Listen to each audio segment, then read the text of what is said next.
Some of the best Doctor Who episodes are set on spaceships. They're a good way of providing an enclosed setting with a limited number of characters who can be picked off one by the alien threat. And even with a low budget, they can be realised in a studio much more convincingly than alien planets. Of course, not all such stories are any good. For example, Nightmare of Eden. The first episode is probably the best, introducing all the characters and setting up the situation nicely.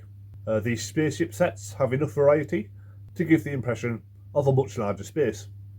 And the mystery of who's smuggling drugs is a real mystery for once, with no obvious bad guys to pin it on. Drug smuggling is quite an unusual subject for Doctor Who. The drug in question, Thraxoin, is particularly nasty. Having your drink spiked with just a few drops of it will turn you into a giggling lunatic, who soon becomes a pathetic greedy addict before dying horribly. It's a bit of an exaggeration, but there's no way they would be allowed to tackle the subject with any balance, even today. The CAT machine is the most interesting piece of future technology in the show. It seems to work a lot like the miniscope from Carnival of Monsters, but with the added bonus that you can walk in and out of the worlds contained within it. How this all works is not entirely clear, which is a problem as the resolution to the entire story depends on the Doctor using the machine to capture the bad guys, which may have worked better had they explained it was capable of such a thing in the first place. The Mandrels are another dodgy monster.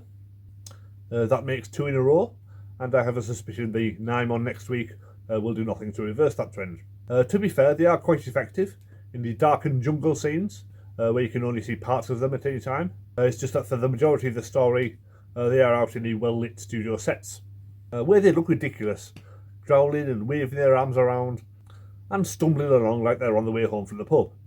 They're not scary at all. Of the guest actors, David Dacre as Captain Rig is by far the most impressive, coming across as likeable and decent before descending into the depths of drug hell. It's hard to believe he's the same actor who played Iron Gron in The Time Warrior. He's completely unrecognisable. Lewis Finder as Trist has such a bizarre accent that it's hard to figure out just what his character is supposed to be.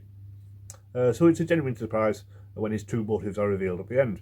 And there is an interesting little subplot between the two young lovers, Della and Stott. It's not often that you get a romance in Doctor Who, but this one doesn't quite work, as you never get the scene where the two of them reunite, so it all feels a bit of an afterthought. The DVD has 3 main extras. There's a 13-minute making-of, where some of the visual effects guys talk about how they shot all the spaceship scenes on video, because it was cheaper. The downside being that they look a lot worse than usual. They also talk about the problems with the Mandrel costumes, as well as the director quitting halfway through the show. It seems like there's a much more interesting story there to be uncovered, but sadly most of the people involved have died, so we may never know the truth. There's a 7-minute interview with the writer Bob Baker about splitting up with his partner Dave Martin, writing partner that is, as well as his memories of writing this episode. And there's also the Doctor Strange Love, a 15-minute feature in which 3 fans, including comedian Josie Long, talk about the weirder moments of the story. It's a lot of fun, and it's a shame that they only did it for a few stories, but I guess the Behind the Sofa feature on the Blu-rays covers similar territory. Overall, it's got a lot of good ideas, but the execution is definitely below average, so I'll give it a 4. Next week is The Horns of Naimon, which I'm guessing is about the same standard. Well, at least the season's nearly over.